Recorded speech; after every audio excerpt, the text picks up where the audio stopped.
Oh, it's day 2 of the play-in tournament in the NBA. We are here with Fast Break Bets. Gino alongside Erik from Eton. Erik, we're going to take a look at the betting lines with our friends over at DRF Sportsbook. We encourage anyone that's in Iowa that's looking for a place to play to head on over and play with DRF Sportsbook. We're going to tell everyone some of our plays for a Thrive Fantasy lineup a little bit later, but we'll dive into Chicago at Toronto, Oklahoma City at the Pelicans. But before we move forward, let's just reflect a little bit on what we saw yesterday. 2 games, 2 teams have made their way in. First up, little surprising in that Oklahoma just weren't all that high on the Atlanta team coming in. It wasn't necessarily us playing Miami or laying that number, but I was a little bit surprised to see Miami not have that same sort of fight you generally see from them. They're not the sexiest team in the world. Like, we know their offense isn't fantastic, but they're usually a really tough out. They're usually going to punch you back a couple times. They just didn't have a whole lot of fight. Even early in the first quarter yesterday, Butler missed a couple layups, shots that he normally makes, and you could just see that the ball was bouncing. The 2 things that stood out to me was, first of all, the amount of bunnies, layups, shots by the rim that the Heat were missing. That was the first thing that stood out to me. And then the second thing was the Hawks had 63 rebounds, 22 offensive rebounds, 26 second chance points. They just dominated the glass. Capella had 21 rebounds. Capella totally took advantage of Bam Adebayo. Those were the 2 big things that stood out to me. It was just the second chance points of the Hawks and the Heat not being able to finish by the rim. Bam felt like non-existent in that game. He's done that a little too much in playoff games and in big games where you just don't feel his presence out there enough. That worries me always with this Heat team. And then in the what a crazy back and forth. It's scary in a 1-game situation when you're a team like the Lakers playing an undermanned team like Minnesota, because Minnesota came in yesterday really with nothing to lose, right? Nobody was really expecting them to win. You didn't have Gobert. Naz Reid got hurt a few weeks ago. You're without McDaniels. Your team got in a fight the other day. You're not exactly sure what the feeling and the energy is from this team. And then they come out and they punch the Lakers right in the face. They were shooting Towns, who has been a really bad clutch player, was awesome in the first half of the game. Some of the new acquisitions for the Lakers, they looked like they were a little bit anxious. It looked like the game against their former team, it was a little bit too big of a moment for them. D'Angelo, even Vanderbilt, Beasley, none of them played all that well. And Minnesota was shooting 16 for 32 from 3 to start the game. They were shooting 50% from 3. I mean, we talked about that. That was going to be their game plan. And with the way the Lakers play, the Lakers allow, the 9th most threes. Timberwolves do like to shoot a lot of threes. And with Gobert not there, that's kind of what they had to play that way, right? Yeah. Conley, I thought, played great. Edwards, not his best moment, 3 of 17, really struggled. They were in a position to win. Unfortunately, couldn't close it out. But even though there was 3 free throws from Edwards to force overtime, kind of going into the OT, Conley, you had the sense, Conley, you kind of had the sense, though, that this was going to be the Lakers game. I think the depth at that point of the game, you could see in the fourth quarter and in overtime, Minnesota just needed another body or 2. They just seemed like they were a little tired, heavy minutes and they definitely missed, Rudy. The Lakers, 48 rebounds, 12 offensive rebounds. 17 second chance points. That's where you missed Rudy Gobert. That was the Rudy Gobert effect. But if he plays, they're not going to be shooting as many 3-pointers as they did. So who knows? It's a different game, right? It's a completely different game. The complexion changes. Conley's not taking a couple of those deep threes, which ended up being good for them. And yeah, like you said, you just don't know. But for Minnesota, now they are going to have to go and trading for the Lakers and for the Hawks. They both get a few days off. And what's nice, they've banked themselves a series. So they know they'll at least get 4 more games to prove themselves on later on this week. Let's dive into today, Erik. We have 2 more play-in games today. Then there's a day off tomorrow. And then we finish up play-in on Friday. And then Saturday, Sunday, the NBA playoff series will begin. And we'll have – those are 2 of my favorite days because you get all 4 of the playoff series on Saturday and on Sunday. They're awesome. A lot of fun. And you got NBA all throughout the day. So let's see who will try to move to Friday to give themselves one more chance to get a playoff series. Let's start with Chicago and Toronto. So we've got a Bulls team that sort of a tale of 2 teams for them. They struggled a lot earlier on in the year. And for this Bulls team, you know, it's unfortunate that they've been playing for about 2 years now without Lonzo Ball. He was someone that they thought was going to be a big part of their future moving forward. And whether or not you love Lonzo and you think Lonzo could be a number 1 type player for most teams, which I don't think he could. Oh, Milo does, though. Milo thinks he could. Milo popped in. There we go. But what we noticed with this Bulls team, when Patrick Beverley was traded and when Caruso came back, they're a much, much better defensive team. So that's sort of been their identity now. Post All-Star break, 14-9, the number 1 defensive rating. Caruso, Beverley, Williams, DeSumo, Drummond, they actually have some defensive personnel now, Erik. So they have a little bit of an identity. I think the main thing that's happened with them is they've obviously missed Lonzo Ball. They brought in Beverley. Beverley, obviously not as good offensively as Ball is, but he can do the defensive stuff that Lonzo Ball can do. They've been missing that to go along with their big 3 of Vucevic, DeMar, and Levine. You mentioned it.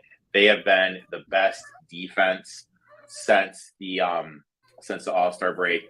7th best defense for the whole season. All-Star break? Since the All-Star break, they have been the best defense in the league.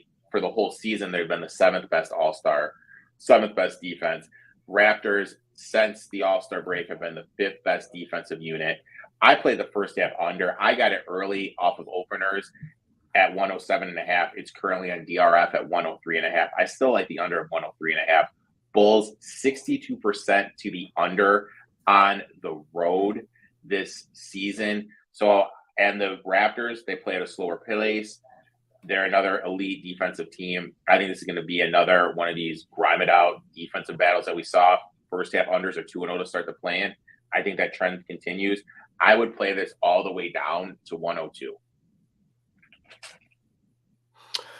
Raptors 27-14 at home this year, including 2 wins over the Bulls in Toronto. They are 13-10 since the All-Star break, and they have the number 5 defensive rating since the All-Star break. So as you're going with the under, not only is it like these games are a little bit tense, as we saw last night. You know, I don't think you want to use the games in the play-in as the only resource when you're handicapping a team. Those games were ugly yesterday. They're like game 7s of a playoff series because teams are playing for their lives. Now, it's a little bit different than in a series when you can kind of settle in. You're going to see like ugly basketball a little bit more in these play-in games than you will see in a series when teams just relax a little bit more. You think about the Raptors' length and their sweep the Bulls. In November, when these 2 teams played, the Raptors had 11 steals and 10 blocks. In February, the Raptors had 20 turnovers and 21 points off those turnovers. They also had a 19-6 advantage in offensive rebounding. And in particular, one guy who's really struggled against his old team is DeMar. And if you think about it, it's because the personnel of the Raptors, they have so much length to throw at DeMar. He just doesn't really match up well. The thing about him, he hasn't even been able to get shots off against them. So he's played 3 games against the Raptors this year. He has averaged less than 9 shots per game. He has 41 total points in those 3 games. So he's only averaging 13.6 points per game. This year, he's averaging 24.5 points per game. So in the 3 games against Toronto, he's averaged 11 points per game less. And the field goal attempts is what's key. DeMar shoots 17 and a half field goals a game. That's his average this year, 17.6 field goals attempted per game. He's only attempted 9 in the games against Toronto. He doesn't even get shots off. They swarm him. They make life really difficult on him. He had 5 turnovers in the game in November. In their next game, they won, but he only took 6 shots and he only had 9 points. And then in their third game, he had 13 points with 11 shots. I'm going under 22 and a half. I just think that number's still built off of his regular season averages, but this has not been a great matchup for him. And the fact that we talk about these 2 teams have good defenses. We think it's going to be a little bit of a slow start. I'm on DeRozan under 22 and a half, Erik. I've got one more play in this game where I actually am going to go to a guy that you like also. Yes. Pirtle over 11 and a half points. So Pirtle was traded, trade deadline. Everybody thought that Toronto was going to be sellers, and instead they bring back Pirtle, someone who they knew very well. Since coming back to Toronto, 25 games, 13.4 points per game, 9.3 rebounds, 1.4 blocks, 1.2 steals, 65% from the field. That's incredible. Shooting 65%, he's averaging 2.5 blocks and steals, 2 plus assists, and almost a double-double on incredible efficiency. And his total is 11 and a half here. So I'm going Pirtle over the 11 and a half. When you think about Chicago, he's going to be matched up a lot on Vucevic, and Vucevic defensively is not much at all, right? So I think it's just a good matchup for Pirtle. Get a few rebounds, put him back in. So this was my other play in this game, Erik. So for you, we've got the first half under 107 and a half, and then I'm going to go DeRozan under 22 and a half and Pirtle over 11 and a half for our plays in Chicago and Toronto. Anything else you want to mention about today's first game? Who do you think wins the game? How do you think it plays out? I'll be honest, I really don't know, just for the fact you're hearing these rumors that there's locker room issues with Toronto, that Nurse is on his way out.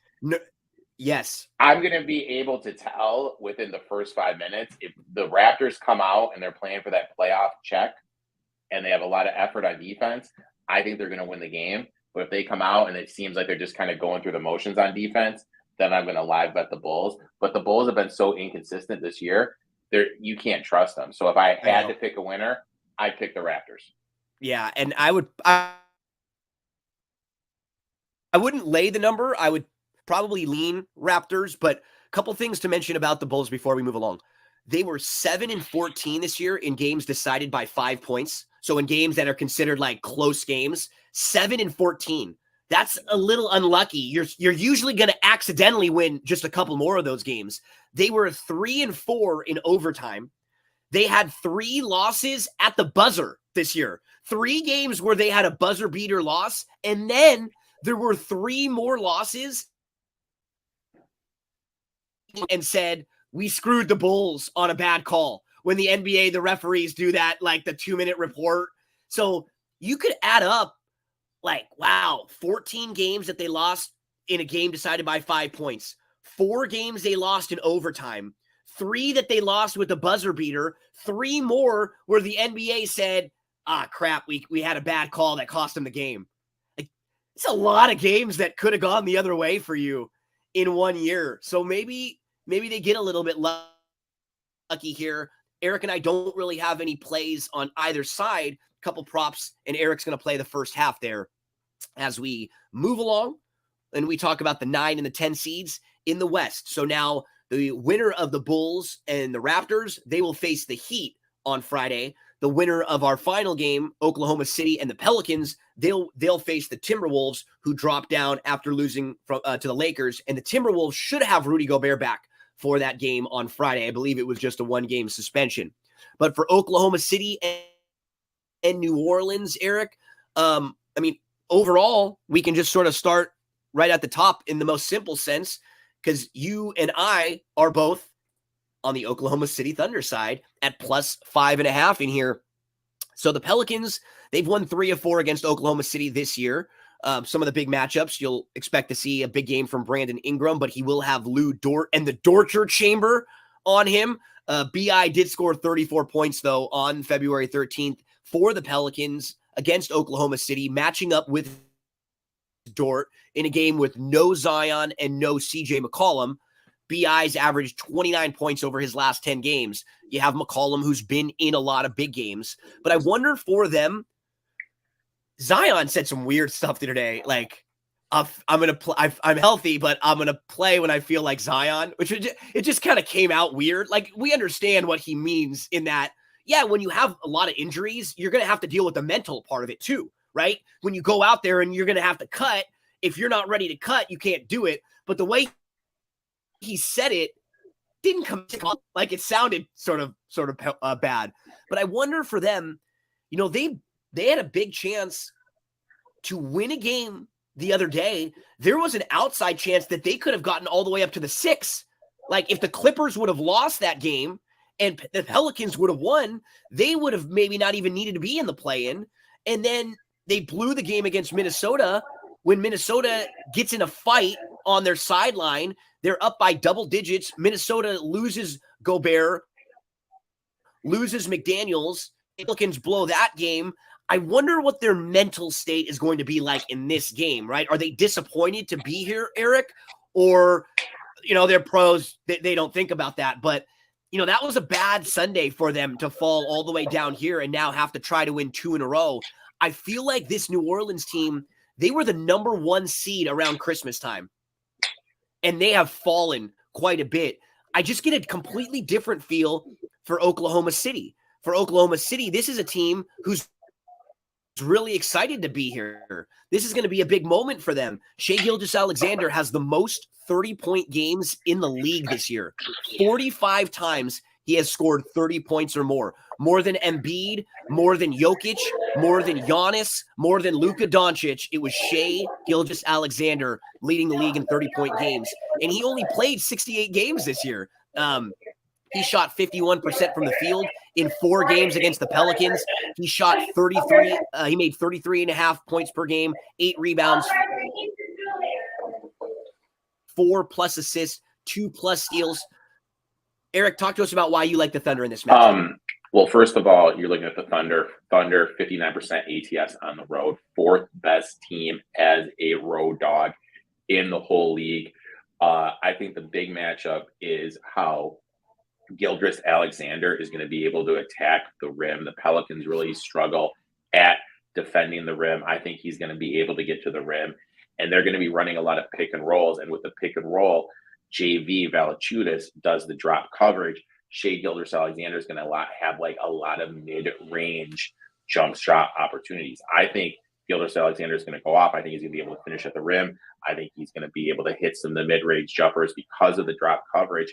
And I think Dort is going to be able to contain Ingram. I think he's going to pick him up 90 feet. He's going to guard him for the whole court. And I just don't trust, besides Ingram and CJ, do the Pelicans have enough of those tier 2 guys to score? I don't think they do. I know people are going to say, well, Herb Jones is going to be on Shai Gilgeous-Alexander. Herb Jones fouls a lot. He could easily get into foul trouble. I just think this is a good matchup. And you mentioned it. The thing that sticks out for me is the Pelicans had a chance to win that game against the Timberwolves, and the Timberwolves had those fights going on, and they couldn't even win that when the Timberwolves were fighting and blew a double-digit lead. So I'm on the Thunder here plus the 5.5. The one, and I'm with you also, so we're both on Oklahoma City in here. The one point of attack for me, for the Pelicans, has to be what you were saying, the big man. That's the prop I'm playing for the Pelicans, because I don't know who's going to defend Valanciunas on OKC. And if the Pelicans do succeed, it is probably because Valanciunas had a big game. If Valanciunas scores 15 points, you can get that at plus 115. And also, Erik, the one that I like maybe even more is the Valanciunas over 26.5 points and rebounds at plus 100, because I just don't know who's going to gobble up rebounds from him. I completely agree with you. He may struggle having to find someone to defend, but there are going to be a lot of balls that bounce to him. The leading rebounder for Oklahoma City is Giddey. Giddey is their leading rebounder, and he averages like 7 rebounds a game. They don't have one other player on their team who even averages 5 rebounds. None. Nobody else. It's Giddey at 7.9. And think about their size. It's Saric, and Saric doesn't play defense and is not like a big body. So I think I feel like Valanciunas, right? Rebounds, gonna get some buckets. So I have 2 Valanciunas plays in here, over the 15.5 or over the 15 points, and then over the 26.5 points in rebounds combo. I've got one more in the game. I was mentioning Giddey. I actually think Giddey will go over one of his props, but I think he's going to go under 18.5 points. I just think that's a big number.